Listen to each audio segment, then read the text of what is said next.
Hoy vamos a meternos con una historia que parece de ciencia ficción, pero que fue muy real. Una que nos obliga a preguntarnos hasta dónde puede llegar la obediencia cuando la autoridad no lleva un uniforme, sino que nos habla desde una pantalla de televisión. A ver, arranquemos con una pregunta que es simple pero potente. ¿Una persona común y corriente sería capaz de lastimar a un completo desconocido solo porque alguien con autoridad se lo ordena? Es una idea bastante incómoda, ¿no? Ok, ahora sumémosle una vuelta de tuerca. ¿Qué pasa si a esa orden le añadimos un público en vivo que aplaude y festeja cada vez que obedeces? ¿Cambiaría algo? Bueno, esa es exactamente la situación que planteó un programa de televisión muy polémico. Nos vamos al año 2010. Esta pregunta dejó de ser teórica y se puso a prueba, no en un laboratorio secreto, sino en el lugar más público posible, un estudio de televisión. El experimento se disfrazó de un concurso llamado Les Jeux de la Mort, o sea, el juego de la muerte. Imagínense la escena. La premisa era tan simple como aterradora. Había un concursante que le hacía preguntas a otro, y por cada respuesta incorrecta tenía que aplicarle una descarga eléctrica. Y claro, la intensidad subía y subía. Todo esto animado por una presentadora súper carismática y con un público que aplaudía con cada descarga. ¿Y el resultado? De 80 participantes, un 81% llegó hasta el final. 81. Aplicaron la descarga máxima, una supuesta descarga de 460 voltios a una persona que gritaba de dolor hasta que de repente se hizo el silencio. Una locura. Pero, a ver, esta idea, esta crueldad televisada no salió de la nada. Para entender de dónde viene, tenemos que viajar en el tiempo, casi 50 años atrás, a un laboratorio universitario de los años 60. Estamos hablando del famoso experimento de Milgram. Después de los juicios de Nuremberg, donde muchos nazis se defendían diciendo solo cumplía órdenes, el psicólogo Stanley Milgram se hizo una pregunta clave. ¿La gente comete actos terribles porque es malvada? ¿O es la situación la que los empuja a hacerlo? Y para probarlo, montó un escenario súper controlado, muy científico. Un tipo con bata de laboratorio, la figura de autoridad, le ordenaba al participante, que hacía de profesor, que le diera descargas eléctricas a un aprendiz cada vez que se equivocaba. Lo que el participante no sabía, claro, es que las descargas eran falsas y el que gritaba era un actor. Y lo más increíble es que cuando los participantes dudaban porque escuchaban los gritos, el experimentador no los amenazaba. Simplemente repetía frases muy neutrales, como esta. El experimento requiere que usted continúe. Una orden simple, casi burocrática, pero con un poder de persuasión tremendo.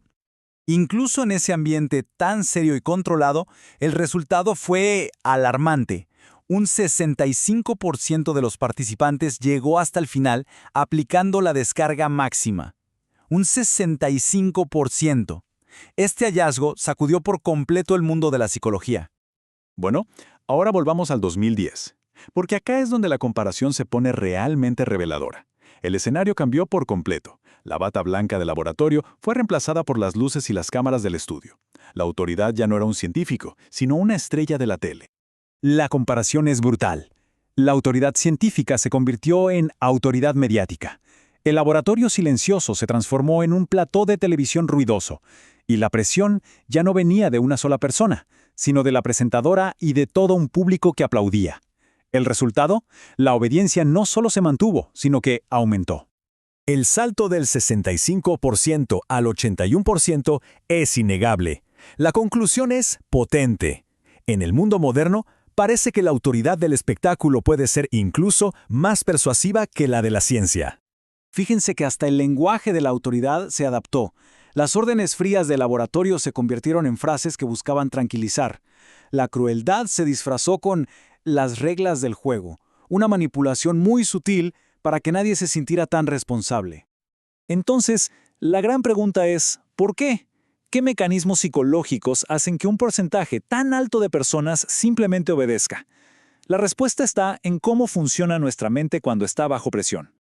Básicamente hay 3 factores clave. El primero, la legitimidad. Los participantes le pasan la responsabilidad moral a la autoridad del programa. Segundo, la presión de grupo. Si todo el público aplaude, debe ser que lo que estoy haciendo está bien, ¿no? Y tercero, la disonancia cognitiva. Un mecanismo mental para justificarnos a nosotros mismos. Nos decimos, es solo un juego, para aliviar la culpa de saber que estamos haciendo daño. Pero ojo, esto no quiere decir que no la pasaran mal. Las cámaras mostraban su angustia.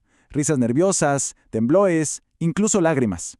Al final, cuando les contaban que todo era mentira, muchos se derrumbaban.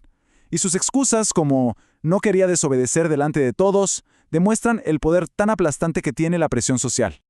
Como lo resumió a la perfección el famoso psicólogo Philip Zimbardo, la clave no está tanto en si la persona es buena o mala, sino en la situación.